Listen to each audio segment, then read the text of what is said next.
Scott, what changed for you guys in that first half when you were down 20 and were able to go on that amazing run in the second quarter? The physicality of our team in the second quarter. We were getting into them. We were getting stops and getting out and running. We were making shots. DB was back to being DB, which is nice. I thought Russell willed us into that second quarter. I mean, he was saying a few things that were probably well deserved to some guys that needed to hear it. But I thought Alex came in, he struggled, and then we went to the next big in Rolo, and I thought he changed the game. And then Alex came back in, and then I thought he played like he needs to play with the physicality, with the rolling and finishing at the rim. I thought in that second half, that third quarter, he put his body on their big fella. They got two all-stars on that team that are dynamite players that are hard to stop. They're tricky, they're crafty, they're playoff tested, and this team is good. And then now tonight they got some of their injured players back. But I thought we battled and we gave ourselves a chance to win. I mean, we probably made it too close down the stretch with some mistakes and some calls that didn't go our way. But we made a couple of plays down the end, which won the game for us. And Davis, for him to go off like that, how much did he change this game by just getting hot from three? Well, it was coming. It was coming. He was warming up. It was either a quarter, then it went to a half, and then went to maybe a little bit in the second half. And now the last couple of games, he's back. He's not going to go nine for 11 all the time, but you're going to have those games now. Then you're going to have, the bad games are probably going to be 4 for 11, 4 for 10. But I thought his shot making was elite, like it has been. But tonight he was good. I thought Hau came in that second quarter. Also, that was a huge spark plug. I thought those minutes were huge, and I keep telling guys, your minutes are important no matter what time of the game it is, and you can impact the game and change the game. I thought Rolo and Hau and DB, those minutes in that second quarter gave us a chance to win tonight. Fred. Scott, what is the takeaway from a game like this where it almost felt like you guys played three different games? You fall down, you make the run, you get up, and then you kind of let go of it during those final 4 minutes. Yeah, I would even say maybe 4 games, because the game that I thought we were going to have before the game started.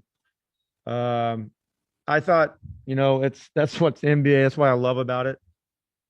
It's such an emotional game, and it's a passionate game. It's the team who plays with the most passionate a lot of times wins. And I thought they came out ready to run, and they were running. It's amazing. Jokic was outrunning Mo early in the game, like 3 or 4 possessions. And they gave them a chance to just jump out us, and we were chasing that basketball all the way around. And you can't do that with one of the best passing shot making teams. And if you do that, you're going to be in for a long night. And we were about to get into a long night until those guys came in the second quarter and changed the game around. And we're the final defensive play of the game where Murray hits the 3 and you guys are up 3. Were you supposed to foul there? What was the defense? No, well, we had a foul to give the play before, and then I think it took the clock down to under 6, 5-9. We've had some couple of mess ups in that situation throughout this year, and then we had a few of them in practice. So I wasn't confident enough to do it again. I know we haven't practiced a lot. We got a lot of young, inexperienced players on the floor, but I would like to do that, especially over 5 seconds. But we didn't. So our next alternative was to make sure they catch it out, which we did. We were a little late on that last screen. We got lucky that he didn't, catch and shoot right away. But Rui knows. he said that he was too far out. I said, no, it's not anymore. Not anymore. There's a dozen players that there's no jump ball circles. That's their range. They practice it, they make it. And he knows that we needed to put that ball on the floor and give a better contest. But we got away with, these are all learning experience for some of our guys that they're playing. And I'm glad that we're in these moments. And, I knew we had a timeout. This, like I said, if we messed up a few of those already this year, and then practice, when we did have a practice about a week and a half ago, we messed up a couple of trying to foul, and we're not quite ready for that. But normally I would like to do that. Ava. Hey, Scott, could you just elaborate a little bit maybe on what exactly Robin was able to do to kind of help wrap up Jokic in the second quarter there that he did so well? Well, he's a big man. He's wide, he's strong, he's tough. He uses his body, verticality. That's why we have him. And he's awkward. He's awkward enough that, I mean, I just love the way he plays. He's just a great personality. He's turning into, like, the favorite. All the guys love him. Coaching staff loves him. We have a good relationship. I like messing with him, and he throws some stuff at me. But I think his toughness and he just gives his body up, and he sets great screens, and he rolls and he finishes. I mean, he jumps about as high as a South Dakota phone book, but it still gets it. He still gets it enough, but he knows how to play, man. That's why he's out there. Crunch minutes. He knows how to play, and Brad and Russell love playing with him because he knows when to set screens. He knows when to hold them. He knows when to roll. He knows when to short pop. He knows when to do a DHO. He knows when to do a weak side action, and we don't have to teach him those things because it's just instinctually. But trust me, when he was 3 or 4 years in, he didn't know all those things either. He's 13 years in. It kind of helps. I'd never heard the South Dakota phone book one. Could you just speak on maybe the significance of this little streak that you guys have here with 3 games going into this really tough West Coast trip you have coming up? No, it's always, when we always want to win home games. We gave up a couple early in this stand. Not gave up. We just didn't have it. We were still, I thought the first, what was that? Toronto, and they just came in, they made a bunch of shots, and New York they just attacked us, and we messed up on a lot of our coverages that we were going over before the game. But it's always important to get that last game going on the road, because now let's face it, we're playing for the toughest teams. We're playing this team again. We're playing Portland on Saturday night, and then we got Monday and Tuesday Lakers Clippers day off, and we got tough game in Denver, and then a road trip, and then we got a tough game coming home against Minnesota, and then a back-to-back at Boston. So that's not going to be easy. And then it's just going to be tough. It's going to be tough, but we know what we have to do.